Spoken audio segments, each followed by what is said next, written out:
Doctor લોકોએ તો એમ કીધું કે હમણાં સક્સેસ નહીં થાય એમ. અચ્છા, આઈવીએફ કરે IVF સિવાય તમારો કોઈ ઓપ્શન નથી. તે બી સક્સેસ થાય તો થાય ને તો નહીં કીધું. ડોક્ટરે એમ કીધું કે હવે જે છે તે ભગવાન પર ભરોસો રાખવાનો એમ. નમસ્કાર દર્શક મિત્રો, આજે આપણે એક એવા દંપતીને મળવા માટે આવ્યા છે કે જેમને ત્યાં સંતાન પ્રાપ્તિને લઈને સમસ્યા હતી. મિત્રો, આજે આપણે જોઈએ છીએ કે આપણા સમાજની અંદર જ્યાં ને ત્યાં આજે આવા દંપતીઓ કે જેમને ત્યાં સંતાન નથી એની સંખ્યા દિન પ્રતિદિન વધતી જ જાય છે. અને એનું મુખ્ય કારણ શું હોઈ શકે? તો આજનો આજે આપણો ખોરાક છે, આજે હવા જે છે અને પાણી છે એ પ્રદૂષિત થઈ ગયું છે. અને જ્યારે રોજે રોજ આપણા શરીરની અંદર જ્યારે એમના મારફતે મતલબ ખોરાક, પાણી કે હવા મારફતે જ્યારે ઝેરી તત્વો જાય છે તો હોર્મોનલ સિસ્ટમ ખોરવાઈ જાય છે અને એના કારણે ઘણા બધા દંપતીઓને આવી ઇફેક્ટ આવી રહી છે. પણ ખુશ ખબર એ છે કે આજે જે દંપતીનો આપણે ઇન્ટરવ્યૂ લેવાના છે એમને ત્યાં સંતાનની પ્રાપ્તિ થઈ ચૂકી છે. તો ઓલરેડી એ લોકોને ત્યાં અત્યારે નાનું બાળક છે, તો એ પણ બાળક પણ આપણે જોશું અને આ દંપતીને રિઝલ્ટ કઈ રીતના આવ્યું એ પણ આપણે જોશું.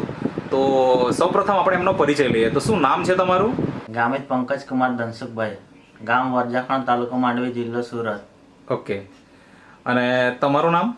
હાસાબેન પંકજભાઈ ગામિત. ઓકે, તો તમારા લગ્ન કયા વર્ષે થયેલા પહેલાં તો એ જણાવો. 2022. 2022 અને હાલમાં ચાલે છે 2026, હા બરાબર ને? એટલે કે 4 વર્ષ થઈ ગયા. હા હવે અત્યારે તો તમારે ત્યાં બાળક છે, હા. બરાબર ને? શું છે, બેબી કે બાબો? બેબી. બેબી. શું નામ રાખ્યું? શ્લોકા. શ્લોકા. તો આ લગ્નના 4 વર્ષ પછી તમારે ત્યાં સંતાનની પ્રાપ્તિ થઈ. તો જ્યારે આપણા લગ્ન થાય અને લગ્ન થયા પછી આપણે સૌથી પહેલાં દરેક લોકોની એવી ઈચ્છા હોય કે મારે ત્યાં એક બાળક આવે. તો તમે કયા વર્ષથી પ્રયત્ન ચાલુ કર્યા કે મારે ત્યાં બાળક હોય એમ?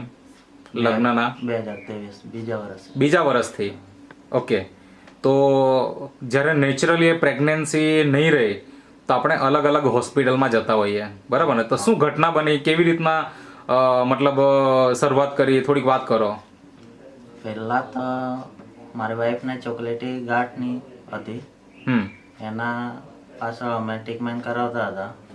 માંડવી 2 હોસ્પિટલમાં ટ્રીટમેન્ટ કરાવી, બારડોલી 2 હોસ્પિટલમાં ટ્રીટમેન્ટ કરાવી ને. અચ્છા, માંડવી 2 હોસ્પિટલ. હા, ત્યાં આગળ ટ્રીટમેન્ટ કરાવી, મતલબ શેની ટ્રીટમેન્ટ કરાવી, શું હતું એમ? એટલે ગાંઠ હતી, એ ગાંઠ મોટી થતી હતી. ગર્ભાશયમાં ગાંઠ હતી? હા, ગર્ભાશય. અંડાશયમાં. અંડાશયમાં ગાંઠ હતી. અચ્છા, પછી પછી એની ટ્રીટમેન્ટ ચાલતી હતી. એટલે ડોક્ટર કહે કે આવી જાય એમ કરે. એટલે માંડવીમાં અલગ અલગ 2 હોસ્પિટલમાં બતાવ્યું. હા, પછી ત્યાંથી પછી ક્યાં ગયા? ત્યાંથી પછી બારડોલી ગયા. એટલે માંડવીમાં કેટલા સમય ટ્રીટમેન્ટ કરી, કેટલા મહિના? 3 મહિના. એક હોસ્પિટલમાં 3 મહિના કરી. એટલે 2 હોસ્પિટલમાં. 2 હોસ્પિટલ એટલે 6 મહિના થઈ ગયા. હા, હા, પછી ત્યાંથી પછી તમે બારડોલી. બારડોલી ગયા. અહીંયા ટ્રીટમેન્ટ કર્યા પછી રિઝલ્ટ નહીં મળ્યું એટલે બારડોલી. બારડોલીમાં કેટલી હોસ્પિટલમાં બતાવ્યું? બારડોલી 2. ત્યાં કેટલા સમય ટ્રીટમેન્ટ કરી? બારડોલી તો વર્ષ જેવું થઈ ગયું. વર્ષ જેવું. અને ત્યાં આગળ શું કીધું? આજ કીધું ગાંઠ છે એમ? ગાંઠ છે ને ઓપરેશન કરાવવું જ પડે એમ કીધું. ઓપરેશન કરાવવું જ પડશે એમ કીધું. ગાંઠ છે એમ? હા, અચ્છા, દવાથી નહીં આવશે એટલે ઓપરેશન કરાવવું જ પડશે. ઓકે. તો મતલબ કે બધી જગ્યાએ એક જ આવતું હતું કે ગાંઠ છે અને ઓપરેશન કરાવવું પડશે, દવાથી આવે એમ શક્યતા નથી. પછી શું કર્યું? પછી વ્યારા ગયા પાછા. વ્યારા ગયા. હા, પછી? વ્યારા 2 મહિના જેવી દવા પીધી. ઓકે. દવાથી આવી જાય એમ કીધું અમને, પણ દવાથી નહીં આવ્યું.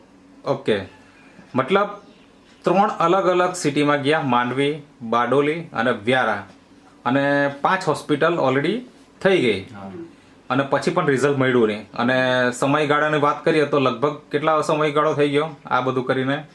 3 વર્ષ નજીક થઈ ગયું. 3 વર્ષ નજીક થઈ ગયું અને રિઝલ્ટ કંઈ મળ્યું નહીં, બરાબર ને? શું થતું હતું મનમાં તમને એ વખતે? રહી જાય તો સારું, સારું થઈ જાય તો સારું. સારું થઈ જાય તો સારું, પણ કેટલા ખર્ચો કર્યો તમે આ હોસ્પિટલમાં? 2.5 થી 3 લાખ આજુબાજુ. 2.5 થી 3 લાખના આસપાસ તમે ખર્ચો કરી નાખ્યો. અને જ્યારે પરિણામ નહીં મળે તો મનમાં શું ચાલતું હોય? મળી જાય તો સારું. મળી જાય તો સારું રિઝલ્ટ, પણ હતાશ તો થવાય ને, નિરાશ તો થવાય ને. તેવું મનમાં કઈ તમને નેગેટિવ વિચાર આવતા હતા કે શું એમ? આટલા બધા પર પૈસા ખર્ચે તો રિઝલ્ટ આવવો જોઈએ એમ. બરાબર છે. તો મતલબ તમે નોકરી શું કરો અને એ પગાર તમારો બધો એમાં જ જતો હતો કે શું થતું હતું? હા, એનામાં જ જતો. મેં ફાયર બ્રિગેડમાં જોબ કર્યો. અચ્છા, તમે ફાયર બ્રિગેડમાં જોબ કરો છો, હા. એટલે પગાર તમારો ઘણો અંશે તો આ સારવાર પાછળ જ ગયો હોય એવું મને લાગે. હા. વાત સાચી? હા. ઓકે. તો જ્યારે આવા આપણને રિઝલ્ટ નહીં મળે તો આપણે હતાશ થઈ જાય, નિરાશ થઈ જાય, પછી શું વિચાર્યું તમે? શું કરીએ એમ હવે? અલગ હોસ્પિટલમાં બતાવવા માટે જઈએ કે પછી કોઈ વૈદની સારવાર કરાવીએ કે પછી કોઈ ભગત ભુવાનું કરાવીએ, એવું કંઈ વિચાર્યું કે પછી એવું કંઈ બીજું પણ કરાવેલું તમે સારવાર? પછી વ્યારાથી અમે અમારા ગામના એક બેન છે, એ સરદારમાં કામ કરતા ને એના જોડે ડૉક્ટર હતા એમ. અચ્છા. એનું સ્પેશિયલ IVF સેન્ટર જેવું હોસ્પિટલ છે. અચ્છા. એને અમને ગાઈડલાઈન આપ્યું તો અમે ત્યાં ગયા. હા. એ લોકોએ સજેશન કર્યું કે ના, તમારે લેપોરોસ્કોપીથી ઓપરેશન કરવા પડે એમ, એટલે તમને કે જળ મૂળમાંથી નીકળી જાય એમ કીધું. અચ્છા. જેટલી હોસ્પિટલમાં ગયા ને એટલી હોસ્પિટલમાં અમને કીધું હતું ઓપરેશન કરાવો તો બી આવી જ જશે એમ કીધું. અચ્છા. પણ એ બારડોલી બતાવ્યો ને એ હોસ્પિટલમાં એણે કીધું કે અમે એવી રીતના કરી આપે કે પાછું નહીં આવશે એમ. અચ્છા.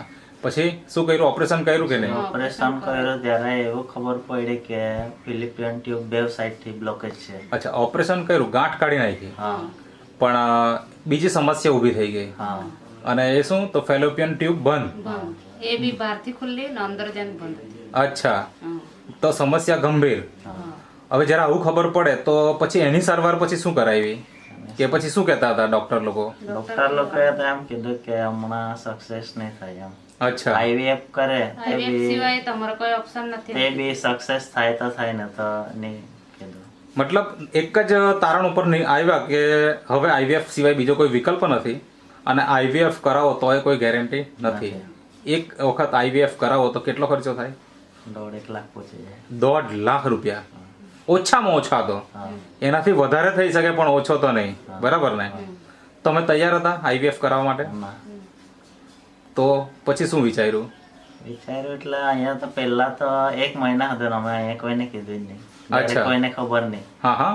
એને ખુદ ની ખબર હતી અને મમ્મી લોકોને નહીં ખબર હતી. હા હા. એ વાતને 1 મહિના પછી અમે જાણ કરી. એની મોટી બેન છે એને ને મને 2 જણને ખબર હતી કેમ કે અમે ત્યાં હાથે હતા એટલે શું પછી અમે શું ખબર નહીં હતી?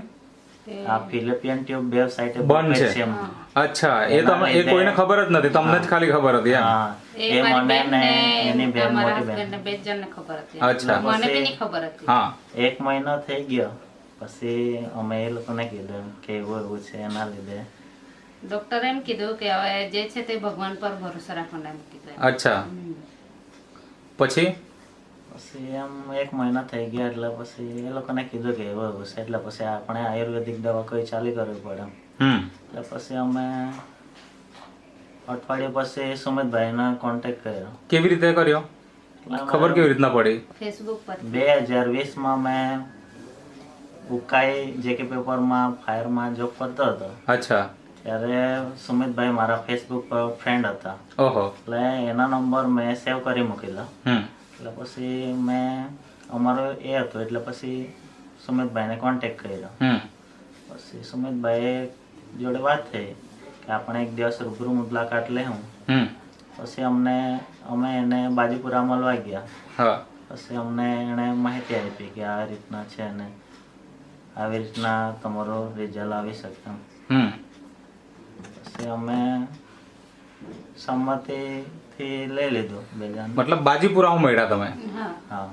તમારું ગામ માંડવી નજીક છે હા. અને બાજીપુરામાં તમે મળવા માટે ગયા. હા. ફેસબુક દ્વારા તમારો કોન્ટેક્ટ એક ફ્રેન્ડ તરીકે 2020માં તમે મતલબ ફ્રેન્ડ બનેલા ફેસબુક ઉપર હા. અને એમના વિડીયો તમે જોતા હતા. હા. બરાબર ને? અને એવી રીતના જ્યારે તમને મતલબ અલગ અલગ હોસ્પિટલમાં પરિણામ નહીં મળ્યા અને IVF સિવાય જ્યારે ઓપ્શન બીજો કોઈ બાકી નહીં રહ્યો ત્યારે તમે સુમિતભાઈનો કોન્ટેક્ટ કર્યો. બરાબર ને? સુમિતભાઈ, થોડીક એક ઘટનાની વાત કરો. નમસ્કાર સર. એમણે મને સોશિયલ મીડિયાથી ફોન કર્યો પહેલા કે આવી રીતના સમસ્યા છે એમ. તો મેં એમને એમ કીધું કે તમે મને રૂબરૂ મુલાકાત કરો એમ. તેમનો સમય લીધો, પછી રૂબરૂ મળ્યા, એમને માહિતી આપી. એમણે મને બધી સમસ્યા એમનો મને કીધું કે આ રીતના મારી પ્રોબ્લેમ છે. તો મેં એમને કીધું કે તમે આપણી વસ્તુ જે આવે છે ન્યુટ્રિશનલ પ્રોડક્ટ એ તમે યુઝ કરો. આફ્ટર બિફોર પછી તમે રિપોર્ટ કરાવજો. તો એમને મેં જ્યારે સ્ટાર્ટ કરાવ્યું ત્યારે એમ કીધું કે તમે 3 મહિના પછી પાછો રિપોર્ટ કરાવજો.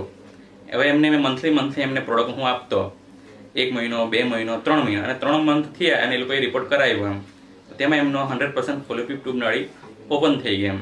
ઓકે. હા. તો આ જે સુમિતભાઈએ વાત કીધી એ સાચી છે સાચી છે. કે 3 મહિના વાપર્યું પછી તમે રિપોર્ટ કઢાવ્યો ફરીથી? હા. કઈ જગ્યાએ હોસ્પિટલમાં ગયેલા? બારડોલી બારડોલી. અચ્છા, તો ત્યાં આગળ મતલબ રિપોર્ટમાં બતાવ્યું કે ફેલોપિયન ટ્યુબ બંધ છે.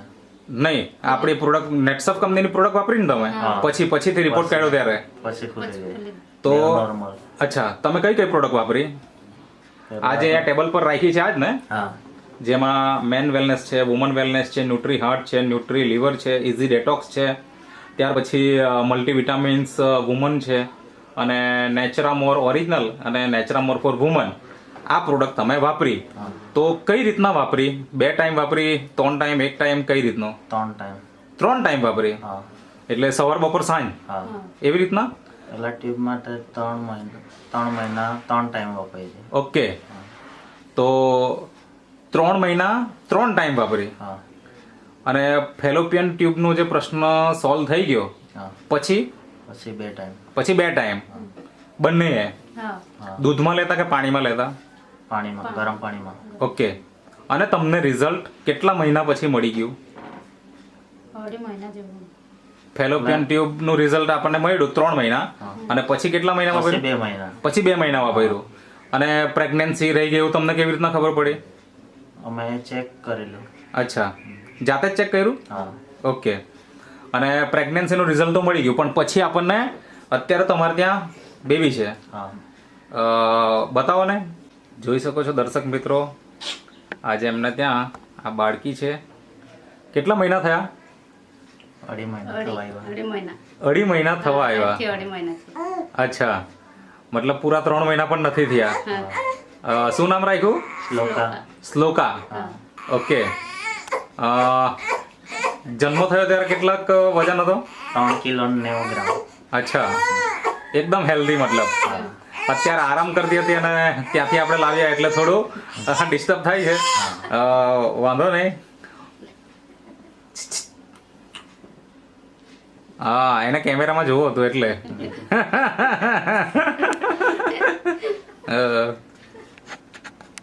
ઓકે. તો આજે 2.5 મહિનાનું તમારે ત્યાં બાળક છે અને 2.5 વર્ષથી વધારે તમે ઓલરેડી ટ્રીટમેન્ટ કરાવી નાખેલી. હા. શું કેવું છે આજે તમારા ઘરમાં? કેવી ખુશી છે? મતલબ મને ખુશી છે. એકદમ ખુશ. હા. આજે માનો કે અત્યારે જે નેટસફ કંપનીની જે આ પ્રોડક્ટ છે, જો આ સુમિતભાઈ અહીંયા બેસેલા છે એના મારફતે જો નહીં મળતે તો અત્યારે તમે હજી ટ્રીટમેન્ટ ચાલુ જ રહેતે કે પછી બંધ કરી નાખેલી હોતે? ચાલુ રહેતે. ચાલુ જ રહેતે. હા. મતલબ એક ઉમ્મીદ તો તમે નહીં છોડેલી હતી, બરાબર ને? હા. તો ખરેખર નેટસફ કંપનીના પ્રોડક્ટ એટલા જોરદાર છે કે આજે તમારે ત્યાં લગ્નના 4 વર્ષ પછી બાળકી આવે છે અને એકદમ તંદુરસ્ત છે. પ્રેગ્નન્સી રહ્યા પછી તમે પ્રોડક્ટ બંધ કરી નાખી હતી કે ચાલુ હતી? ચાલુ હતી. કે મતલબ 9 મહિના સુધી રેગ્યુલર શું વાપરતા હતા એમાં? પાવડર. નેચરામોર ફોર વુમન, આ તમે પાવડર યુઝ કરતા હતા, બરાબર?